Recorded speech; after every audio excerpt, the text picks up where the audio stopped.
Drugs ವ್ಯಸನ ಯುವಕರ ಉಜ್ವಲ ಭವಿಷ್ಯವನ್ನ ಹಾಳು ಮಾಡುತ್ತದೆ. ಗ್ರಾಮದಲ್ಲಿ ಮದ್ಯ ವ್ಯಸನಿಗಳಿದ್ದರೆ ವಿದ್ಯಾರ್ಥಿಗಳು ಕೂಡ ದುಶ್ಚಟದಿಂದ ದೂರವಿದ್ದು ಆರೋಗ್ಯ ಕಾಪಾಡಿಕೊಳ್ಳಿ ಎಂದು ಅರಿವು ಮೂಡಿಸಬೇಕು. ಮಕ್ಕಳಿಂದ ಕೂಡ ಸಮಾಜದಲ್ಲಿ ಬದಲಾವಣೆ ತರಲು ಸಾಧ್ಯವಿದೆ ಎಂದು ಡಿವೈಎಸ್ಪಿ ಬಿಕೆ ಶೇಖರ್ ಹೇಳಿದರು. ಶಿರಾ ತಾಲೂಕಿನ ಪಟ್ಟನಾಯಕನಹಳ್ಳಿ ಶಾಂತಿನಿಕೇತನ ವಿದ್ಯಾಸಂಸ್ಥೆಯ ನಾಡೋಜ ಪ್ರೊಫೆಸರ್ ರಘೂರು ರಾಮಚಂದ್ರಪ್ಪ ಸಭಾಂಗಣದಲ್ಲಿ ಪೊಲೀಸ್ ಇಲಾಖೆ ಆಯೋಜಿಸಿದ್ದ ಅಪರಾಧ ತಡೆ ಮಾಸಾಚರಣೆ ಹಾಗೂ ನಶೆ ಮುಕ್ತ ತುಮಕೂರು ಅಭಿಯಾನ ಮತ್ತು ವಿವಿಧ ಸ್ಪರ್ಧೆಗಳಲ್ಲಿ ವಿಜೇತರಾದ ಕಾಲೇಜು ಮತ್ತು ಪ್ರೌಢಶಾಲಾ ವಿದ್ಯಾರ್ಥಿಗಳಿಗೆ ಬಹುಮಾನ ವಿತರಣಾ ಕಾರ್ಯಕ್ರಮವನ್ನು ಉದ್ಘಾಟಿಸಿ ಮಾತನಾಡಿದ ಅವರು, ಮಕ್ಕಳಿಗೆ ಉನ್ನತ ಶಿಕ್ಷಣ ಕೊಡಿಸಿ ಸಮಾಜದಲ್ಲಿ ಉತ್ತಮ ವ್ಯಕ್ತಿಯಾಗಿ ರೂಪಿಸಬೇಕು. ಯಾವುದೇ ಕಾರಣಕ್ಕೂ ಬಾಲ್ಯ ವಿವಾಹ ಮಾಡಬಾರದು. ಕಾನೂನು ಮತ್ತು ರಸ್ತೆ ಸುರಕ್ಷೆ ಸಂಚಾರ ನಿಯಮ ಪಾಲಿಸುವುದು ನಮ್ಮ ಜವಾಬ್ದಾರಿಯಾಗಿದ್ದು, ದ್ವಿಚಕ್ರ ವಾಹನ ಸವಾರರು ಕಡ್ಡಾಯವಾಗಿ ಹೆಲ್ಮೆಟ್ ಧರಿಸಿ ವಿಮೆ ಸೌಲಭ್ಯ ಇರುವ ದ್ವಿಚಕ್ರ ವಾಹನವನ್ನು ಮಾತ್ರ ಚಲಾಯಿಸುವಂತಾಗಬೇಕು. ಕಾನೂನನ್ನ ನಾವು ಗೌರವಿಸಿದರೆ ಕಾನೂನು ನಮಗೆ ರಕ್ಷಣೆ ನೀಡುತ್ತದೆ.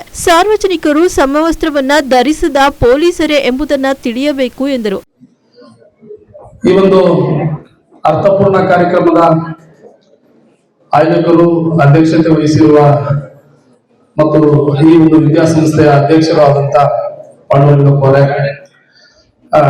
ಡಾಕ್ಟರ್ ತಿಮ್ಮರಾಜ್ ಅವರೇ, ಸಹೋದರಿ ಮಿತ್ರರಾದ ಹರೀಶ್ ಅವರೇ, ರೇಣುಕಾ ಅವರೇ, ಸುಹೇಲ್ ಅವರೇ, ಎಲ್ಲ ಅಧ್ಯಾಪಕ ಮಿತ್ರರೇ, ಮಾಧ್ಯಮದವರೇ, ಸೋಷಿಯಲ್ ಮಾಧ್ಯಮದವರೇ, ಎಲ್ಲಕ್ಕಿಂತ ಹೆಚ್ಚಾಗಿ ಮುದ್ದು ಮಕ್ಕಳೇ, ಆರಾಮಿದ್ದೀರಲ್ಲ? ಕಂಫರ್ಟ್ ಇದಿರಲ್ಲ?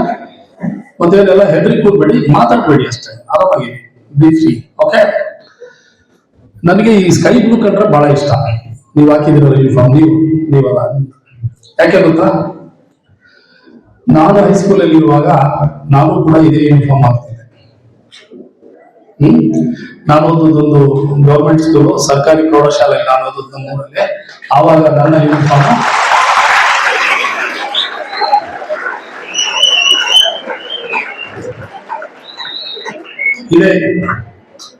ಇದೇ ಸ್ಕೈ ಬ್ಲೂ ಇತ್ತು.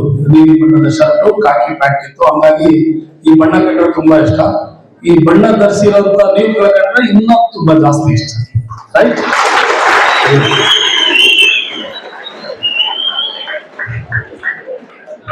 ಮಾತಾಡ್ಬಾರ್ದು, ದಯವಿಟ್ಟು ಮಾತಾಡ್ಬಾರ್ದು.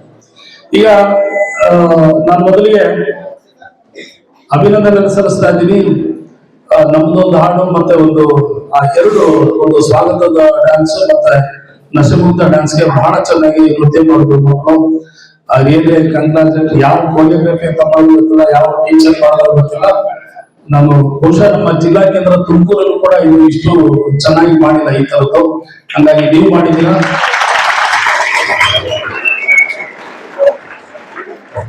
ಎಲ್ಲ ಮುದ್ದು ಮಕ್ಕಳಿಗೆ ಅವ್ರನ್ನ ತಯಾರು ಮಾಡೋದ್ರಿಂದ ಎಲ್ಲ ಆ ಶಿಕ್ಷಕ ಮಿತ್ರರಿಗೆ ನಾನು ತುಂಬುವುದರಿಂದ ಅಭಿನಂದನೆ ಸಲ್ಲಿಸ್ತೇನೆ. ಈಗ ಏನಿದು ನಶೆ ಮುಕ್ತ ಡ್ರಗ್ಸ್ ಅಂತೆಲ್ಲ ಕೇಳಿದ್ರಿ. ಏನಂಗಂದ್ರೆ ಗೊತ್ತಾ? ಏನು ಡ್ರಗ್ಸ್ ಅಂದ್ರೆ ಯಾರು ಹೇಳ್ತೀರಿ?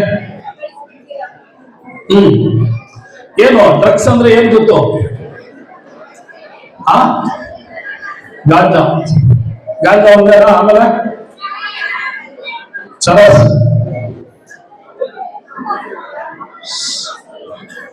ಕೇಳಿಸ್ತಾ ಇಲ್ಲ? ಎಲ್ಲರೂ ಮಾತಾಡಿದ್ರೆ ಕೇಳಲ್ಲ, ಯಾವುದು ಕೇಳಿಸಲ್ಲ.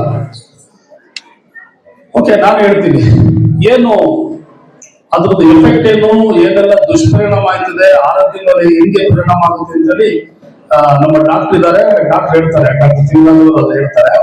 ಡ್ರಗ್ಸ್ ಅಂದ್ರೆ ಏನು, ಎಲ್ಲಿ ಸಿಗುತ್ತೆ, ಹೇಗೆ ಸಿಗುತ್ತೆ, ಸ್ವಲ್ಪ ನಾನು ಹೇಳ್ತೀನಿ. ಗೊತ್ತಾ ಎಲ್ಲಿ ಸಿಗುತ್ತೆ ಅಂತ? ಈಗ ಕೆಲವು ಡ್ರಗ್ಸ್ ಮಾತಾಡ್ಬಾರ್ದು. ಮತ್ತೆ ನೋಡಿ, ನಾನು ಹೇಳಿದ್ದೀನಿ ನನ್ಗಿರೋದು 2 ನಿಮಿಷ, ಅದರಲ್ಲಿ 1 ನಿಮಿಷ ಸುಮ್ಮನಿರಿ ಅಂದ್ರೆ 1 ನಿಮಿಷದ ನಮ್ಮ ಮಾತು ಬಂದಾಗುತ್ತೆ. ದಯವಿಟ್ಟು ಹೇಳ್ತಿದ್ದೀನಿ, ಮಾದಕ ವಸ್ತು ಸೇವನೆ ಬಗ್ಗೆ ಪೊಲೀಸ್ ಇಲಾಖೆ ಏರ್ಪಡಿಸಿದ್ದ ಪ್ರಬಂಧ ಸ್ಪರ್ಧೆಯಲ್ಲಿ ವಿಜೇತರಾದ ವಿದ್ಯಾರ್ಥಿಗಳಿಗೆ ಬಹುಮಾನ ವಿತರಿಸಲಾಯಿತು. ಕಾರ್ಯಕ್ರಮದಲ್ಲಿ ಪಿಎಸ್ಐ ಸುಹೇಲ್ ಅಹಮದ್, ಶಾಂತಿನಿಕೇತನ ವಿದ್ಯಾಸಂಸ್ಥೆಯ ಪ್ರಾಂಶುಪಾಲ ಆರ್ ಪ್ರತಿಭಾ ಸತೀಶ್, ರೇಣುಕಾ, ಪ್ರಜ್ವಲ್, ಪಿಬಿ ಕೀರ್ತಿ, ಪ್ರಜ್ವಲ್, ಸಿಇಒ ಕರಿಯಣ್ಣ ಸೇರಿದಂತೆ ಸಾವಿರಾರು ವಿದ್ಯಾರ್ಥಿಗಳು ಕಾರ್ಯಕ್ರಮದಲ್ಲಿ ಭಾಗವಹಿಸಿದರು. ಕೊಟ್ಟು ಯಾಕೆ ಹೇಳ್ತಾ ಇದ್ದೀನಿ ಅಂತಂದ್ರೆ, ಮನೆ ಪರಿಸರ ಸರಿ ಇಲ್ಲದಂತ ಸಂದರ್ಭದಲ್ಲಿ ಹೆಣ್ಮಕ್ಳು ಮನೆಯಿಂದ ಹೊರಗೆ ಬಂದು ಯಾರು ಗೊತ್ತಿರೋರೋ ಫ್ರೆಂಡ್ಸ್ ಜೊತೆಗೆ ಹೋಗೋಣ, ಮದ್ವೆ ಆಗೋಣ ಅಂತ ಹೇಳ್ಬಿಟ್ಟು ಅವ್ರಿಗೆ ಅಂದ್ಕೊಂಡು ಈಚೆ ಬಂದಿರ್ತಾರೆ. ಬಟ್ ಅವ್ರ ಪರಿಸ್ಥಿತಿ ಗೊತ್ತಿರೋದಿಲ್ಲ, ಹುಡುಗರ್ಗು ಅವ್ರ ಪರಿಸ್ಥಿತಿ ಗೊತ್ತಿರೋದಿಲ್ಲ. ಕರ್ಕೊಂಡು ಹೋಗ್ತೀರಾ, ಮದ್ವೆ ಮಾಡ್ಕೊಂಡ್ಬಿಡ್ತೀರಾ ಅಂಡರ್ 18 ಅಲ್ಲಿ ಇರ್ತಕ್ಕಂಥ ಹುಡುಗಿನ. ಅವಾಗ ಏನಾಗುತ್ತೆ, ಚೈಲ್ಡ್ ಮ್ಯಾರೇಜ್ ಆಗುತ್ತೆ, ಪೋಕ್ಸೋ ಆಕ್ಟ್ ಅಲ್ಲಿ ಕೇಸ್ ಆಗುತ್ತೆ. ನೀವು ಜೈಲಿಗೆ ಹೋಗ್ತೀರಾ, ಅವ್ರನ್ನ ನಾವು BBM ಬಾಲಕಿಯರ ಬಾಲ ಮಂದಿರ ಅಂತ ಒಂದಿದೆ, ಪ್ರತಿಯೊಂದು ಜಿಲ್ಲೆನಲ್ಲೂ ಇದೆ, ಅಲ್ಲಿ ಹೋಗಿ ಬಿಡ್ತೀವಿ. ಅಲ್ಲಿ ಬಿಟ್ಟಾಗ ಏನಾಗುತ್ತೆ, ಅವ್ರಿಗೆ ಕೌನ್ಸಿಲಿಂಗ್ ಮಾಡ್ತಾರೆ, ಅವ್ರಿಗೆ ಒಳ್ಳೆ ಕೌನ್ಸಿಲಿಂಗ್ ಮಾಡ್ಬಿಟ್ಟು ತಂದೆ ತಾಯಿ ಜೊತೆಗಾದ್ರೂ ಕಳಿಸ್ತಾರೆ. ಮತ್ತೆ ಅವ್ರಿಗೆ ಅಲ್ಲಿ ಇಟ್ಕೊಂಡು 18 ವರ್ಷದವರೆಗೂ ಅವ್ರಿಗೆ ಯಾವ ರೀತಿ ನೈತಿಕವಾಗಿ ಬಲ ಬರಬೇಕು ಅನ್ನೋದನ್ನ ತಿಳಿಸ್ತಾರೆ. ಆದ್ರೆ ಇದೆಲ್ಲ ಎಫೆಕ್ಟ್ ಸಹ ಯಾರಿಗಾಗುತ್ತೆ, ಕರ್ಕೊಂಡು ಹೋದವರಿಗಾಗುತ್ತೆ. ಅವ್ನು ಜೈಲಲ್ಲಿ ಇರ್ತಾರಲ್ವಾ. ಅದಕ್ಕೋಸ್ಕರ ಹೇಳ್ತಾ ಇರೋದು, ಈ ಒಂದು ಕಾಯ್ದೆ ಅಡಿನಲ್ಲಿ ಏನಂತ ತಿಳ್ಕೋಬೇಕು ಅನ್ನೋದನ್ನ ನೀವು ಸ್ಪಷ್ಟವಾಗಿ ಅರ್ಥ ಮಾಡ್ಕೊಳ್ಬೇಕಾಗತ್ತೆ. ಯಾಕೆ ಇದೊಂದೇ ಕಾಯ್ದೆ ಅಂತ ಇಷ್ಟು ಪರ್ಟಿಕ್ಯುಲರ್ ಆಗಿ ಹೇಳ್ತಾ ಇದೀನಿ ಅಂತಂದ್ರೆ, ನಿಮ್ಮ ವಯಸ್ಸಿನ ಮಕ್ಕಳಿಗೋಸ್ಕರ, ನಿಮ್ಮ ಮೇಲೆ ಆಗ್ತಕ್ಕಂಥ ದೌರ್ಜನ್ಯ ತಡೆಗಟ್ಟೋದಕ್ಕೋಸ್ಕರ ಈ ಕಾಯ್ದೆಯನ್ನ ಮಾಡಿರ್ತಕ್ಕಂಥದ್ದು.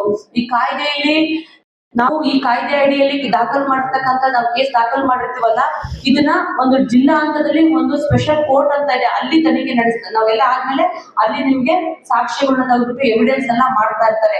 ಈ ಕಾಯ್ದೆಯಲ್ಲಿ ಪ್ರತಿಯೊಂದನ್ನು ಹಂತವಾಗಿ ಏನ್ ಮಾಡ್ಬೇಕು ಅಂತ ಮಾಡಿಡಿರೋದ್ರಿಂದ ಈ ಆಕ್ಟ್ ಒಂದು ಸ್ಪೆಷಲ್ ಆಕ್ಟ್ ಆಗಿದೆ.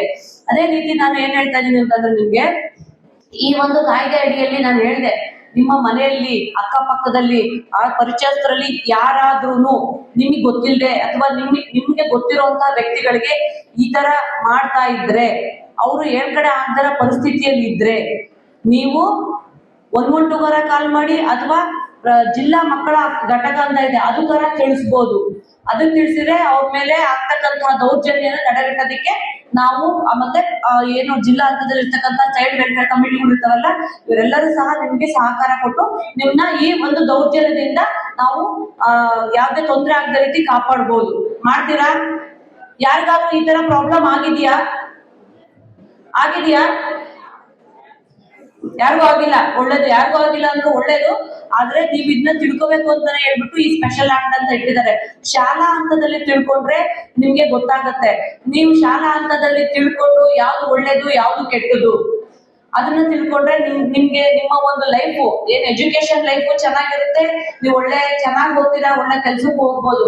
ನೀವು ಮದ್ವೆ ಆಗಂತ ವಯಸ್ಸು ಬಂದೇ ಬರುತ್ತೆ, ಅವ್ರ ತಂದೆ ತಾಯಿ ನೋಡಿ ಮದ್ವೆ ಮಾಡೇ ಮಾಡ್ತಾರೆ. ಆದ್ರೆ ನೀವು ತಗೊಳ್ಳೋ ನಿರ್ಧಾರಗಳಿಂದ ಏನಾಗುತ್ತೆ, ನಿಮ್ಮ ಎಜುಕೇಶನ್ ಲೈಫು ಅರ್ಧದಲ್ಲಿ ನಿಂತೋಗುತ್ತಲ್ವಾ. ಇಲ್ಲಿ ಎಷ್ಟು ಜನ ಒಳ್ಳೆ ಕೆಲಸ ಹೋಗ್ಬೇಕು, ನಾನು ಸಾಫ್ಟ್ವೇರ್ ಇಂಜಿನಿಯರ್ ಆಗ್ಬೇಕು, ಡಾಕ್ಟರ್ ಆಗ್ಬೇಕು, ಅಥವಾ ನಾನು IPS ಆಫೀಸರ್ ಆಗ್ಬೇಕು, IAS ಆಫೀಸರ್ ಆಗ್ಬೇಕು ಅಂತ ಅನ್ಕೊಂಡಿರ್ತೀರಾ. ಈ ತರ ಯಾರಾದ್ರೂ ನಿಮ್ಗೆ ಮಾನಸಿಕವಾಗಿ ತೊಂದರೆ ಕೊಟ್ಟು ನೀವು ಓದೋದನ್ನ ಹಿಂದೆ ಸರಿದ್ರೆ ನಿಮ್ಮ ಭವಿಷ್ಯ ಹಾಳಾಗತ್ತೆ. ಮಾತಾಡ್ಬಾರ್ದು ಮಕ್ಕಳು ಹಿಂದೆ.